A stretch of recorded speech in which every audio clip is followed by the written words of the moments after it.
On Wednesday, hyped up on rumors of Russian connections with the Trump administration, CNN commentator Sally Kohn took to Twitter with her proposed solution to the turmoil shaking Washington, D.C. Here's what it looked like, she wrote. Straightforward from here. 1. Impeach Trump and Pence. 2. Constitutional crisis. 3. Call special election. 4. Ryan versus Clinton. 5. President Clinton.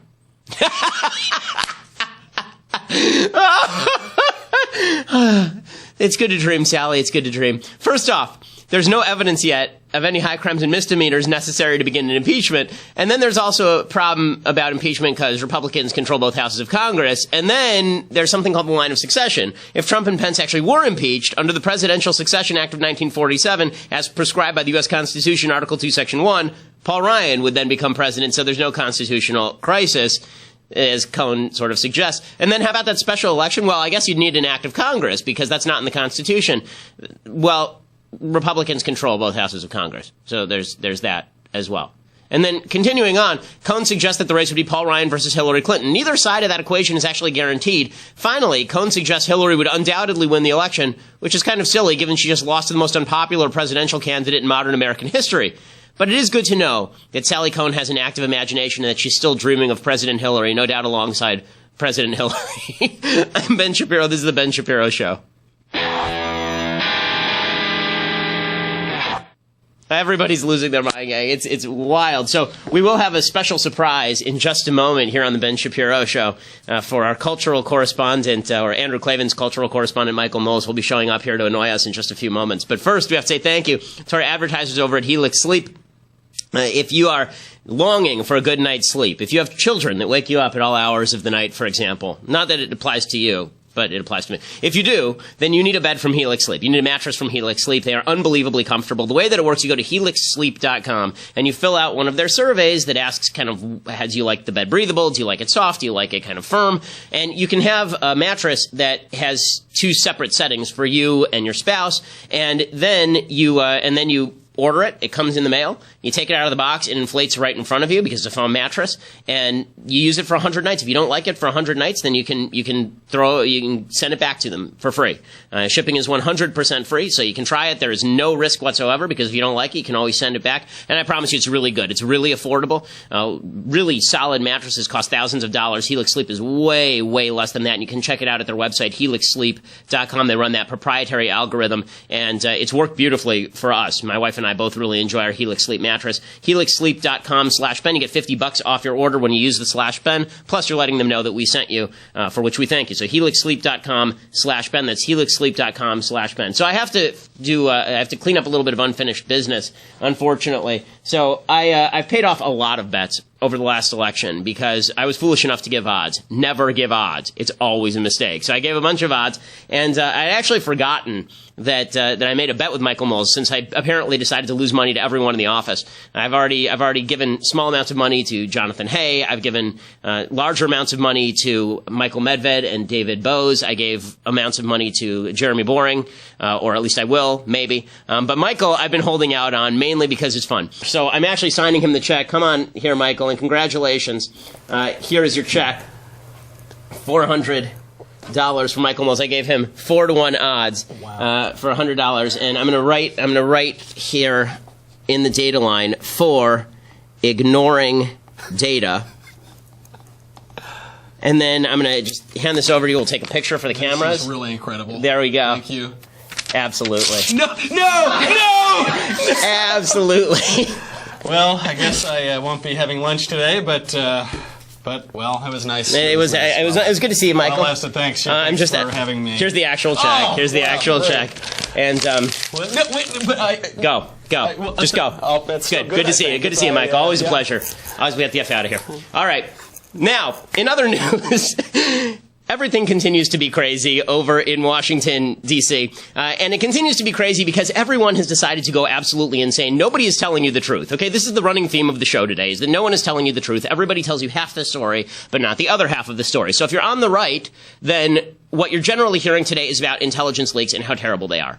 And intelligence leaks are bad, right? I mean, and we'll talk about that in just a second. And if you're on the left, all you're hearing about is how Michael Flynn is a secret agent of the Russians, from Russia with love, right? That's all you're hearing, is that Moscow is now in control of the government, nothing about the leaks. So we're going to talk about all those things because we are not afraid of saying all the true things. So we'll say all the true things on today's show. We begin today with the media losing their gourds. The media have lost their mind. They have no concept of anything remotely approaching the appropriate. They have no concept of anything remotely approaching the reasonable. And so they've all gone crazy, and they're suggesting that Mike Flynn, the national security advisor, being ousted is the biggest story in the history of mankind ever since Jesus apparently rose from the dead, or apparently since Moses received the tablets at Sinai, or since the creation of Earth. This is the biggest news that has ever happened, right? Depending on your religion. This is the biggest news that has ever happened in the history of man. And so here's a little montage of people from the media losing their minds. This is Chuck Todd from NBC News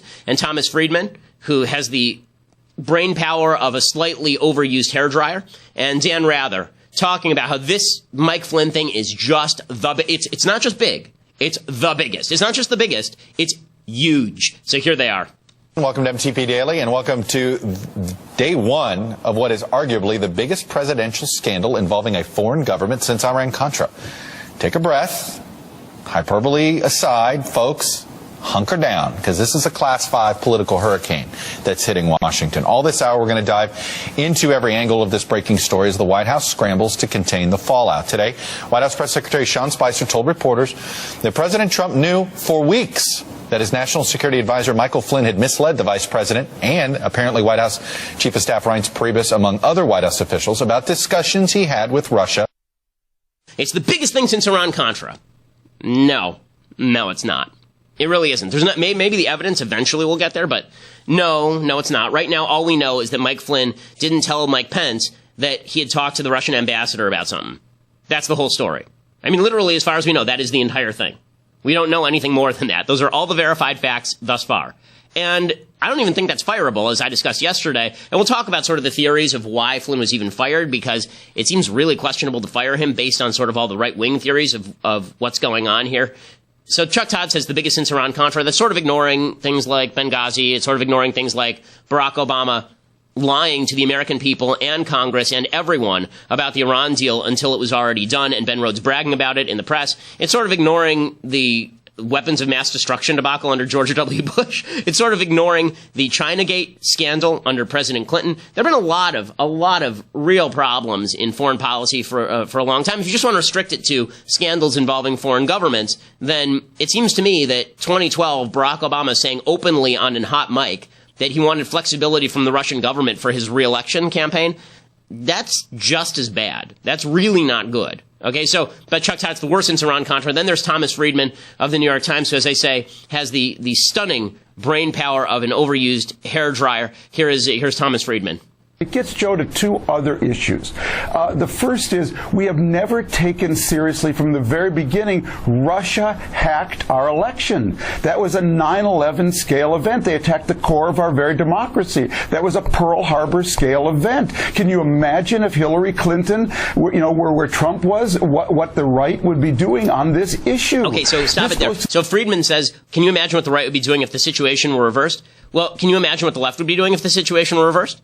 They'd be saying Hillary, of course, was going to win anyway because Trump was so unpopular. None of this is they'd be saying exactly the same thing that a lot of people on the right are saying today. Show us the evidence, no smoking gun, etc. But the idea that this is akin to 9/11, is akin to Pearl Harbor, it's an attack on our very institutions of government. Okay, again, you're going to have to show me the people who died, okay? If you're going to compare something to, actual physical attacks in which thousands of Americans die, you're going to have to show me the actual Americans who die, as opposed to just saying that leaked documents released by WikiLeaks, which is bad, okay? I was against WikiLeaks all the way through the election cycle.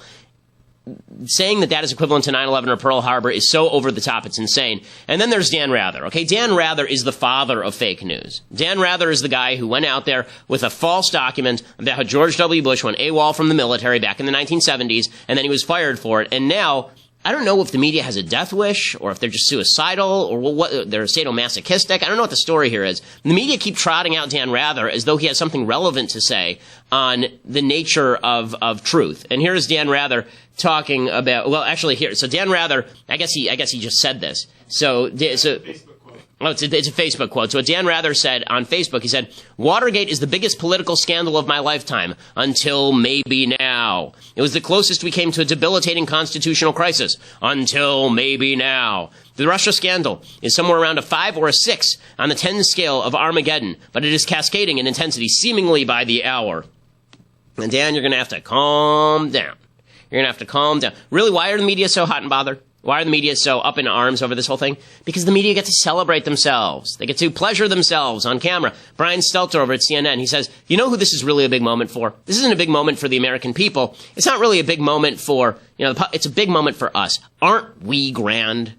With Michael Flynn, so that's even harder. This was right in plain sight for a while, and by the way, DNI clapper. a big moment for investigative journalism. Right. This has been a story led by the Washington Post, the New York Times, the CNNs of the world. If it weren't for journalists digging into this, we wouldn't know about it. So when you hear about anonymous sources, when you hear about leaks from the White House or from the government, this is what that's so important for. And we're seeing something else, because this isn't a pat on the back. This is the job. The media is going to do its job. Journalists will always do its job. Doesn't matter whether they're liked or not. It's not a popularity contest. But what are we seeing here in real time?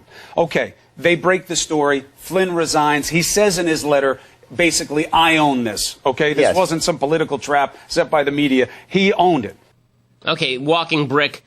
Chris Cuomo is the person you're hearing at the very end there, that we're always going to do our job. Really? Where were you for the last 8 years? Where were you under Barack Obama? I don't remember you trying to force out Lois Lerner in the same way that you tried to force out Mike Flynn. And this brings up a real issue for the country. And here's the conservative take on this whole thing. Okay, this brings up a real issue for the country. But the issue for the country is less about Trump and Russia than it is about the fact that we now have collusion between the intelligence community and the media in order to undercut Trump.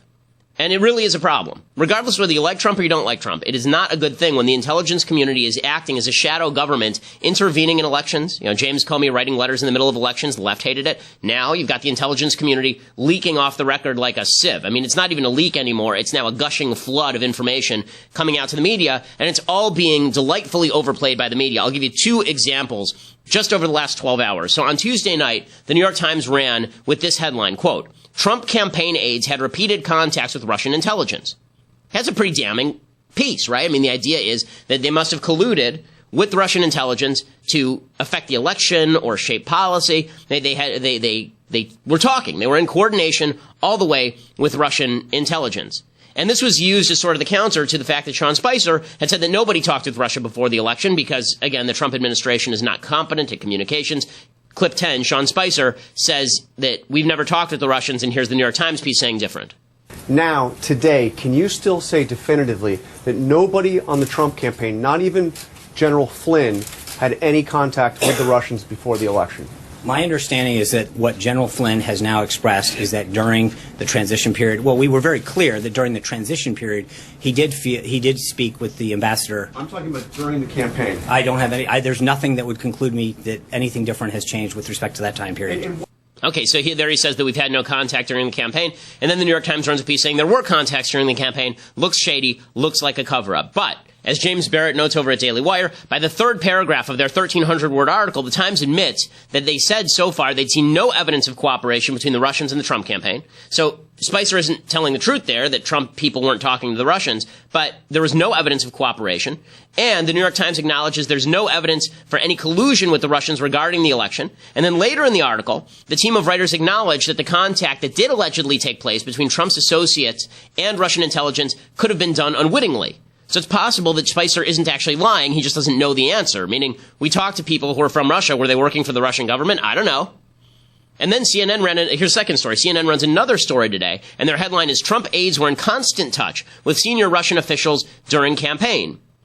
And so the, again, idea, if you're reading that headline, the impression that you take away is there's coordination, definite coordination. The piece quotes multiple current and former intelligence, law enforcement, and administration officials.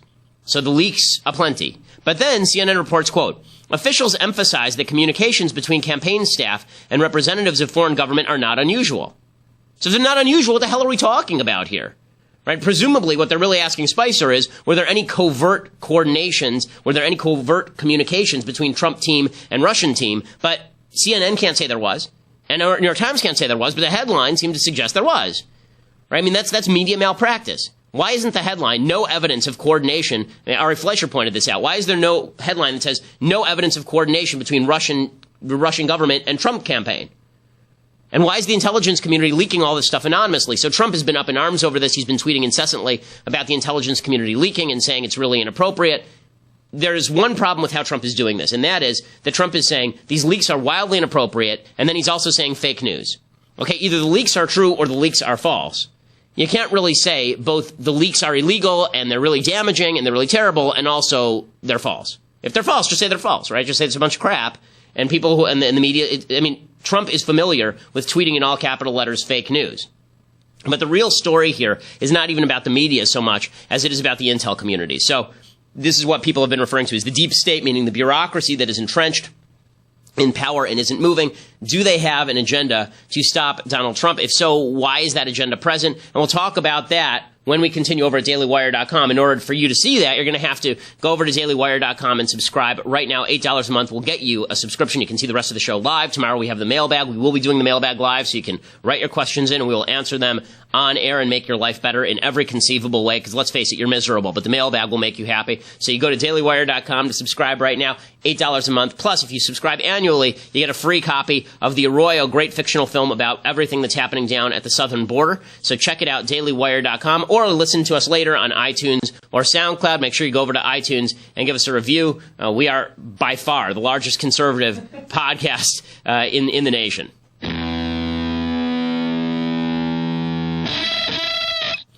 Alrighty, so a lot of people on the right are complaining, rightly so, about the intelligence community. And even people on the left are basically acknowledging that the intelligence community is going after Trump. So before, several months ago, when Trump was attacking the intelligence community, people were saying this is really dumb, you're going to piss them off, and they're going to come after you. And I wrote at the time, that's a pretty dangerous mentality. Can you imagine, take it out of the intel realm. Say that somebody was elected mayor of a city, and they said, I have a lot of problems with the police force. And the police force then started leaking every piece of nasty but not criminal information they had about the mayor. Wouldn't that be a police state? Wouldn't that be a state where the police were actually running things? Well, that's sort of what's happening here. And the intel community doesn't deserve, deference when they're leaking information like this. So Trump isn't wrong to be pissed off about the intelligence community. Howard Dean, former DNC chair, he says the intelligence community is pretty clearly going after Trump. I think that when Trump went after the intelligence community, they took his... And you're going to see stuff come out again and again and again. And it's not going to get easier. Okay, so he's acknowledging the intel community is now at war with the administration. The left didn't like it when the intelligence community was apparently at war with Hillary Clinton. They're not going to like it a lot better on the right when the intelligence community is at war with Trump. It is a problem. You cannot have people who have access to private information, non-criminal private information, because nobody's been prosecuted, and they're just releasing it willy-nilly into the media anonymously. That's really dangerous stuff. It's really dangerous stuff. Because what you're really doing is, there's no way to verify it, first of all. We can't even tell if it's true. We're just supposed to take it on the word of the intelligence sources. How about a source with a name? How about it's verified? Now, again, Trump is not doing himself any favors by coming out and essentially verifying all this stuff by saying, yeah, it's true, but the intelligence leaks have to stop. That's not helpful to his case, but when the intelligence community can basically sink anybody they want because they have access to all sorts of information, that's a form of blackmail, and it's really dangerous for the Republic. Right before his firing, General Flynn basically said this. He told the Daily Caller that leakers are behind all of this. Leakers have to be prosecuted. Okay, that's what Michael Flynn, I guess he said that. Sean Spicer said the same thing, and the press secretary said that leaks undermine the national security. Sean, the president tweeted this morning, the real story is leaks, illegal leaks. It is leaks. But if you think about this, understand that all of this information was leaked. I mean, I got to, and again, I know we've got this, me lecturing you about what stories should be, but I think that there's a real story here. The idea that not just in this administration, but the Obama administration, going back to the Bush administration and back, that we have an issue where classified information, of which this would be, is handled in such a way that it is being given out. And I know in some cases it's a good story, and I understand that, and that's to some degree your responsibility to write that. But I think there's also a story here with the amount of leaks that are coming out of people that are entrusted with national security secrets and classified information are leaking it out. That's a real concern for this president, that when he's talking on the phone with a world leader, that when he's making key decisions that are in the interest of protecting this country, that we have to wonder whether or not people who work for our government, who are entrusted with classified information and decisional-based materials are leaking that information out. That, I do believe, is a big story. And it is a big story. Spicer is right here. That's not Melissa McCarthy, by the way. That actually is Sean Spicer. And he's actually right here. What he's saying is correct. When the intelligence community is leaking information that can't be verified out to the media, and the media are not only trumpeting it, but doubling down on it, what you have is a basic collusion between members of the intel community who are Obama appointees and members of the press to take down members of the Trump administration. No question. Charles Krauthammer says, he says the same thing. I think everybody on the right is on the same side of this. From Laura Ingraham to Charles Krauthammer, it's rare that everybody's on the same side. We're all on the same side here. You can't have intelligence agencies eavesdropping on people and then releasing it in the public. Look, each side always wants to argue the real story is the misdeeds of the other guy. The fact that there are real big misdeeds in these leaks, but that doesn't exonerate what happened within the Trump administration. There are two stories. One is the internal dysfunction in the Trump White House, the fact that Flynn lied internally, was untrustworthy. But the other story is the scandal of these leaks. Look, we cannot have our intelligence agencies eavesdropping on Americans and releasing it to the press. We have extremely elaborate procedures when we eavesdrop on, say, ambassadors from other countries, which we do all the time. Everyone does. Everyone knows it.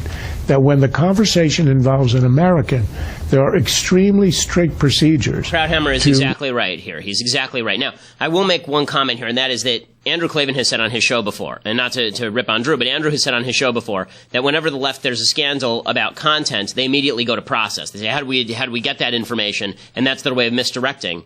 And when the scandal really should be the content, that's the case the left is making today. The case the left is making today is it doesn't matter how we got the information. The question is the underlying information.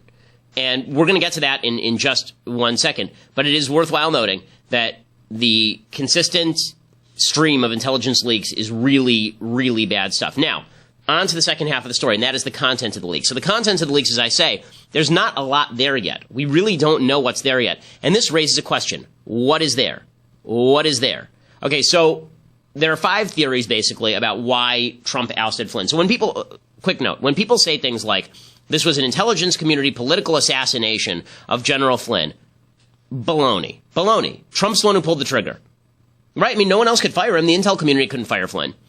So could it be their attempt to get him?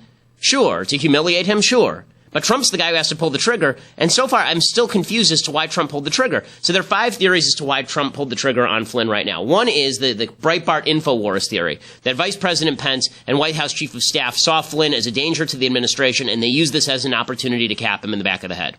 Right? It's not implausible, it's possible. The fact that the administration blames Flynn firing on his supposed lies to Pence lends it credibility. It's possible Pence and Priebus storm into the Oval Office and say to Trump, this guy's got to go. He's put our vice president's credibility on the line, and we can't have that. And Trump basically says, okay, and that's the end of it. Right? That's a possibility. That is a little bit implausible to me just because Mike Pence is a professional. Right? He's good at this. And the idea that Mike Pence is going to put the entire credibility of the entire administration on the line and blow this up into a major issue, as opposed to just have Flynn make a public apology, have Pence say, look, I was told wrong information, Flynn apologized, that's the end of it. Having him fired seems a bit extreme, particularly given the fallout that has now ensued. So that's one theory, is that Pence and Priebus ousted Flynn, and now Breitbart and InfoWars are using that as sort of an opportunity to try and oust Pence and Priebus, really more Priebus than Pence. Okay, second theory, the intelligence community sunk Flynn. This was going around yesterday from the Washington Free Beacon. They were saying that the intelligence community was very upset that Mike Flynn was going to reveal all of the contents of the secret deal memos between the Obama administration and the Iranian government. Here's my problem with this particular theory. 1, Flynn is probably not the only one inside the American government who knows about the secret deals. Trump is the president. That means that Trump could get a hold of all that content and just reveal it. Second, if the intel community were just trying to get Flynn over the Iran deal, why wouldn't Trump just tell them to stick it? Why wouldn't he just say that? Why wouldn't he just say, look, the intel community put in place by President Obama is trying to destroy Flynn because Flynn is going to reveal the truth about the Iran deal? Why wouldn't he just, and I'm going to stick by my man? Again, it doesn't answer the question as to why Trump did the firing. Third theory, I think this is Andrew Klavan's theory, that is that Flynn was too much of a headache, he was chaotic, he was weird, everybody sort of knew it, and now with these new questions, Trump just decided to dump him. The only problem with this theory is that Trump decided to appoint him. And all the same questions were being asked about Flynn three weeks ago, a month ago. And nobody was unaware of this. There were multiple stories about Flynn and his connection to the Russians for months before he was appointed. Fourth theory, Flynn actually did something wrong. This is the theory that is probably the most probable, and that is that Flynn said something he shouldn't have said, Trump found out what it was that he said, and Trump had to fire him. Right? And he doesn't mean he committed a crime, but maybe he was susceptible to blackmail by the Russian government. That would explain the firing. It would also mean that there's another shoe that has yet to drop, that there's going to be more information that drops about Flynn and the Russians that is really uncomfortable. And fifth is what the left is glomming onto, and that is the possibility that Trump is actually involved, right? That Flynn was told by Trump, go make overtures to the Russians, and then Flynn did it. And the reason that they all did it is because they're both in bed with the Russians, and so he decapitated Flynn, hoping that would end the scandal that far up the chain before it could be traced all the way back up to him. Right? That's what the left is banking on today. That's why the left is over the moon about this whole story. Again, no evidence of that whatsoever. So we'll find out. I think there's more information to drop on this, but we will find out. This is having a pretty significant impact on how the Trump administration operates, however. First, there's controversy even within the Trump administration as to how this operates. Roger Stone, who's a confidant of President Trump, he says that this is now a fight against Reince Priebus. It was Reince Priebus who wanted Flynn ousted. While I respect the president's decision, I really think the chief of staff, Reince Priebus, made this move on General Flynn. Frankly, I don't think this was a firing offense. I think General Flynn could have publicly apologized to the president, and this would have been over. But in a way, perhaps this is the Pearl Harbor for real Trump supporters, because I think Mr. Priebus's agenda is clear. First, General Flynn, then Stephen Miller, and then Steve Bannon. Frankly, it's into a crap fight between the Bannon wing of the White House and the Reince wing of the White House. Unclear whether Reince started the fight or whether Bannon started the fight. But bottom line is that there now appears to be some sort of fight happening behind closed doors. Maybe this doesn't have any impact. Maybe you can fight it out and slug it out behind closed doors and it has no impact. General Mattis, Department of Defense Secretary, he said this doesn't have any impact. Frankly, this has no impact. Obviously, I haven't changed what I'm heading there for. It doesn't change my message at all. And who's on the president's staff is who I will work with. And so it's, full speed ahead. Okay, so Mattis is basically saying, doesn't matter to me, and probably doesn't matter to Mattis, but it does matter how policy gets done. The next step here is going to be, is there an investigation launched by Congress into the ties between Trump and Russia or ties between Flynn and Russia? There seems to be some controversy over that. Chuck Schumer, of course, is calling for an independent investigation. He says that's highly necessary. Here's the Senate Minority Leader. I hope our Republican colleagues will join us in this call, because the crisis here rises above party. Was General Flynn directed or authorized to do what he did? What was the extent of his conversations and contacts with Russia? Who else from the Trump administration, transition, or campaign had contact with the Russians? And why wasn't General Flynn fired? So there's Schumer making the case, and then you've got Rand Paul saying there's no need to investigate Flynn. Of the Lieutenant General resigning as National Security Advisor last night. I think that might be excessive. I think that looks like the president has handled the situation, and unless there's some kind of other evidence of malfeasance, this sounds like something that was internal White House politics, and looks like the president's handled it. I agree personally, and I just think that the Senator McCain, and I can understand he was hit personally by the president, I think, as you were. I don't think he's over it, do you? I just don't think it's useful to be doing investigation after investigation, particularly of your own party. We'll never even get started with doing the things we need to do, like repealing Obamacare. Okay, so let me be frank about this. I hate this answer. I hate it when it's from the left. I hate it when it's from the right. If there's something worth investigating, investigate it. If he's got clean hands, he's got clean hands. If you want to implicate your own party in a cover-up that may or may not even need to exist, then continue to say there should be no investigation into allegations that have been floating around for a while now and that seem to be backed by a certain amount of policy. I mean, it's very clear that one thing is true of Donald Trump, and that is he's very close to the Russians. Today, General Mattis announced openly, I mean, this is just bad policy. General Mattis said that NATO allies would have to increase their defense spending by year's end, or the U.S. would moderate its commitment to NATO. Okay, that's exactly what Vladimir Putin wants to hear. why couldn't Mattis say that privately to all the NATO countries? Why do you have to do it publicly? It's a signal to Putin that Putin can basically do what he wants. Again, all of this is bad stuff, and you're not going to hear the whole truth from either side. From Huffington Post, all you're going to hear about is the terrible, terrible Trump-Russia connection, and from the right, all you're going to hear about is the evil, evil leaks, and both things can be true at once. Right? The leaks can be terrible, and they need to stop, and at the same time, we need to know why Trump fired Flynn, and we need to know what exactly is going on, if anything. I mean, if you want Trump to succeed, he needs to be cleared of suspicion that he is working hand in glove with Vladimir Putin. It's actually important. Okay, if you want Trump to be reelected, if you want Trump to succeed, if you want him to have the wherewithal with Congress in order to push forward his agenda, the cloud of suspicion has to be dissipated, and nothing that's happening now is doing any of that. Okay, time for some things I like, and then some things that I hate. So, things I like, we're doing children's material this week. So, my daughter's favorite film, I talked about Willy Wonka and the Chocolate Factory yesterday. Her favorite film, though, is Winnie the Pooh. This is her new favorite film. She kind of switches every 3 or 4 weeks. And Winnie the Pooh is fantastic. It's the original Winnie the Pooh from 1977. It's fantastic. The books are phenomenal. If you've never actually read the books are really clever. They're really, there are a lot of kind of in-jokes for adults in the books. They're very literate. They're just wonderful, by A.A. Milne. You should actually get the books and read them to your child. That's what I do. I just bought the complete set of all the Winnie the Pooh stories for my baby, and we're going to be sitting there reading that tonight. And she absolutely loves it. The pictures are beautiful. You know something? Actually, this is really cool about Winnie the Pooh's author, A.A. Milne. So this is kind of a little-known fact. A.A. Milne, who wrote Winnie the Pooh, was on a cricket team with J.M. Barrie, who wrote Peter Pan, and Arthur Conan Doyle, who wrote the Sherlock Holmes stories. They were all on the same cricket team, which is the most talented authorial cricket team in history. So that's kind of a cool little fact. Here's a little bit of the trailer for Winnie the Pooh.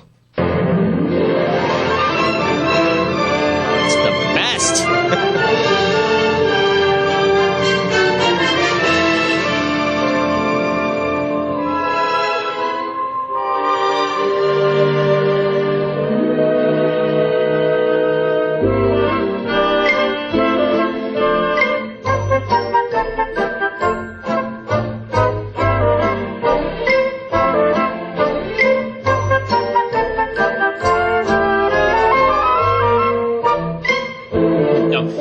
It is a great film.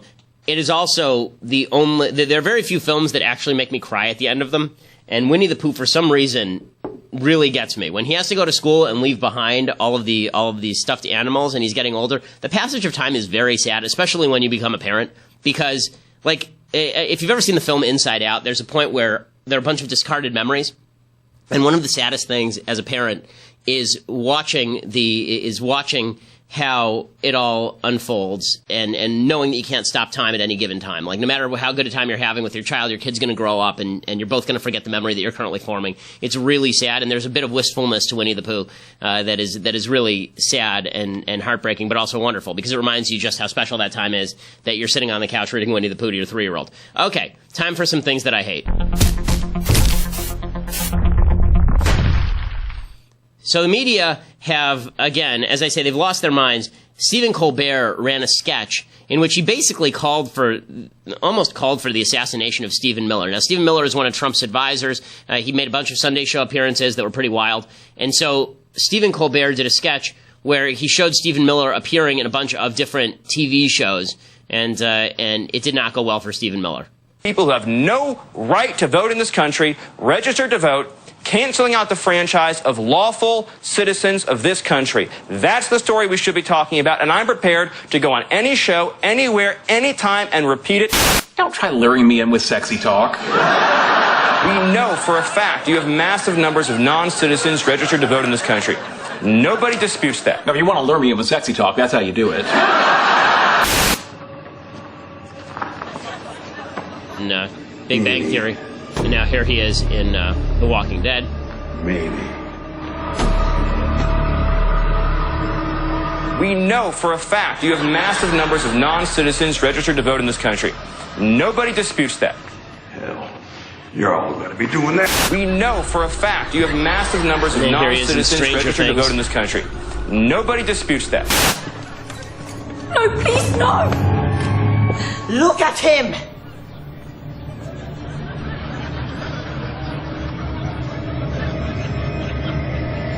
We know for a fact we have massive numbers of non-citizens registered to vote in this country. Number one. Nobody disputes that. And everybody's cheering. Yay! Isn't it funny that Stephen Miller's head is on? No, it's actually not funny. It's a terrible skit. And not only that, didn't they learn anything? I mean, HBO put George W. Bush's head on a spike in that very scene from Game of Thrones. That exact scene from Game of Thrones. They used a George W. Bush head on the end of a pike. Right? And so the idea that this is somehow okay because it's directed at a right-winger, imagine if they had done that with Valerie Jarrett.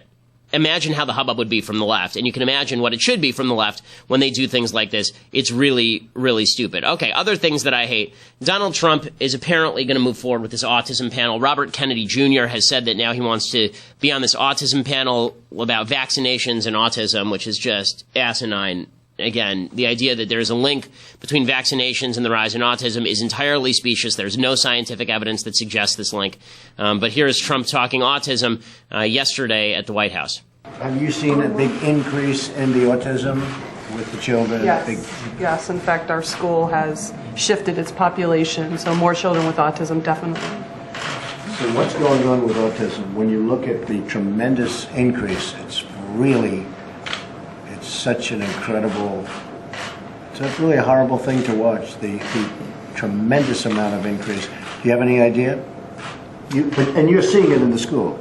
Yes, I think the statistics, I believe, are 1 in 66, 1 in 68 children are diagnosed with autism. Now it's coming even lower than that, which is... So Trump is talking about this supposed explosion in autism. I just want to note here that what has happened here is not necessarily an explosion in autism actually happening. It's not like people are getting more autistic over time. What's actually happening here is an increase in diagnosis. And there have been full scientific studies that demonstrate that as you've changed the standard of screening for autism, as you've included things like Asperger's syndrome in the autism spectrum, you end up diagnosing more people. What's more troubling is Donald Trump linking autism with vaccinations. We'll see if he continues to do that. We can certainly hope not. Okay, time for a little bit. You know what? Should we do this Hannity thing?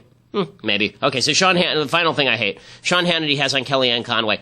I don't like kiss-ass questions. They annoy me. So Sean Hannity has on Kellyanne Conway, who has not been a very good spokesperson for the White House in the last couple of weeks. And here was his first question to her. I've seen you on media appearances, and just my own thoughts that if somebody was a liberal and a woman and were treated in certain circumstances the way you've been treated, I think it would be news. Do you feel in any way the media has been extremely hostile to you? You're going to stop it right there. I don't care about her answer. What kind of question is that? I mean, I like Sean. I think that Sean is a really genuine guy. I like him personally a lot. But what kind of question is that? Do you feel the media has been mean to you? There's like the dolt in the locker room after a pitcher gives up a game-winning home run. They say, how did it feel to do that? What do you think he's going to say? It felt great? Like, of course he's going to, well, it felt like crap. Yeah, I gave up a game-winning home run.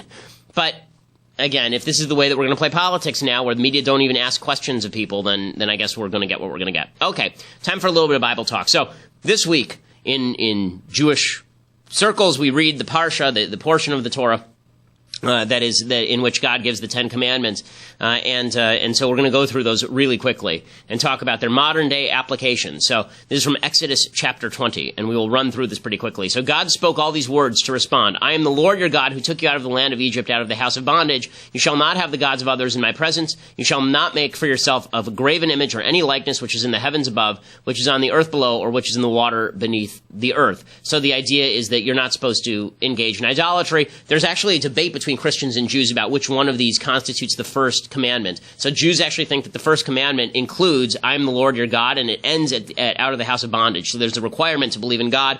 Other Christians, I think, typically believe that the first commandment is that you can't be idolatrous. No idolatry is the first commandment. And the second commandment is no graven images. You shall neither prostrate yourself before them nor worship them. For I, the Lord your God, am a zealous God who visits the iniquity of the fathers upon the sons, upon the third and fourth generation of those who hate me. And I perform loving kindness to thousands of generations to those who love me and to those who keep my commandments. People tend to take this one out of context and suggest that this is God revenging himself upon children and grandchildren. My read on this is different. It is that in the universe, there are natural consequences to your behavior, and those natural consequences fall to further generations. Just think of how your grandparents affected your parents and how your parents affected you, and you can see that. You can see how things your grandparents did affected you, how things you will do will affect your grandchildren. By the fourth generation, it's pretty much died out. People, the effects have sort of been watered down. But the real kindness of God is that the good that you do lives on after you. Not as the suggestion goes, that the evil that you do lives on after you, but the good fades away. You shall not take the name of the Lord your God in vain, for the Lord will not hold blameless anyone who takes his name in vain. I like Dennis Prager's take on that particular commandment. He says, does God really care about you saying GD something? Does he really care about you cursing? Does he really care about you saying, God bless America? Right? Yeah, probably not. What God actually cares about is you attributing to God views that are actually your own. That is a violation of God's word. You're supposed to take God at his own word. You're not supposed to read your own preferences and policy preferences into what God thinks. Remember the Sabbath day to sanctify it. 6 days may you work and perform all your labor, but the seventh day is the Sabbath to the Lord. This reminds you that your labor doesn't belong to other people, but it also doesn't belong to you. You were put on this earth to work, and that means that when God orders you not to work, his rule is the final word there. Honor your father and your mother in order that your days be lengthened on the land that the Lord your God is giving you. Again, the idea here is, why would you have to be ordered to honor your father and mother? Well, I think that we can see pretty clearly that in today's modern society, people don't honor their father and mother. They think that the burden is on mom and dad to prove why they're right, as opposed to you proving to mom and dad why you're right, why your parents are wrong. The onus is not on your parents to demonstrate that tradition is correct. The onus is on you to demonstrate why tradition is wrong. And if you shift the onus, you end up destroying the entire system upon which civilization is based. You shall not murder. Okay, everybody gets this one wrong. It's not you shall not kill. That's a different word in Hebrew. When it says lo tirtzach, that means you shall not murder, not the same thing as you shall not kill, which is why the death penalty is okay and is copiously talked about in the Bible. You shall not commit adultery. You shall not steal. You shall not bear false witness against your neighbor. And you shall not covet your neighbor's house. Covet his wife, his manservant, his maidservant, his ox, his donkey. That last commandment is such a fascinating commandment because it's the only one that really has to do with emotions. Everything else has to do with behavior. God doesn't really care about emotions from the Jewish point of view. He cares a lot more about behavior. There is the, odd commandment where it talks about you're commanded to rejoice, but even that is really about participating in the behaviors of rejoicing, and that eventually creating a feeling within you. Actually, a lot of Judaism is based on the idea that practice leads to good emotional response, not the other way around. You shouldn't act because you feel a certain way. You should feel a certain way because you participate in actions. When it comes to covetousness, though, this is an obvious commandment not to covet. And what that means is not, and people say, well, how can you tell somebody how to feel? You are not, there is a way to do this, okay? You are not allowed in Jewish law to covet your neighbor's car. You're not allowed to say, I wish that my neighbor would die and I could take his car. What you are allowed to say is, I wish I had a car like that. That's not coveting your neighbor's property. That's saying that I wish that I had that sort of success. And that goes all the way back to Cain and Abel. Right? The problem with Cain and Abel is that God says he takes Abel's sacrifice, he doesn't take Cain's sacrifice. And he says to Cain, you can overcome the problems, right? You can imitate Abel, you can do better, and then I'll accept your sacrifice. Instead, Cain kills Abel. That's covetousness. Covetousness is the idea that other people's stuff belongs to you, not that you want to have the same opportunity at success as your neighbor. Unfortunately, socialism and leftism is based on covetousness. It's also based on idolatry. And so, that it is socialism, in my opinion, is a direct opposition to at least 3 of the 10 commandments. It says that you shall have no other gods before God. It says that you shall not steal, and stealing is still stealing if you vote to steal. And it says that you shall not covet your neighbor's house, or any of his property. And so, pretty clearly demonstrates the 10 Commandments that God is in favor of private property, that the relationship between you and God is a different relationship between the relationship between you and man, and that in the end, it is your responsibility to uphold God's word, not God's responsibility to meet your expectations of what you want God to do. Okay, so that brings us to the end of today's show. Tomorrow is the mailbag. So if you're not a subscriber, you need to go over to dailywire.com right now and subscribe, become part of the mailbag. That's the way that you get my answers to you on air. And you can participate in the live mailbag tomorrow at dailywire.com. Plus, we'll see if there's more information. Final note before we leave. I would be remiss if I did not mention this. Donald Trump did something good today. He said that he said that the Trump administration will not push the 2-state solution on Israel and the Palestinians. That is a very good thing. I want to discuss that more at length tomorrow and talk about that because Trump is right now, as we speak, doing a press conference with Benjamin Netanyahu, and we'll talk about that more tomorrow, but we'll get there. I'm Ben Shapiro. This is The Ben Shapiro Show.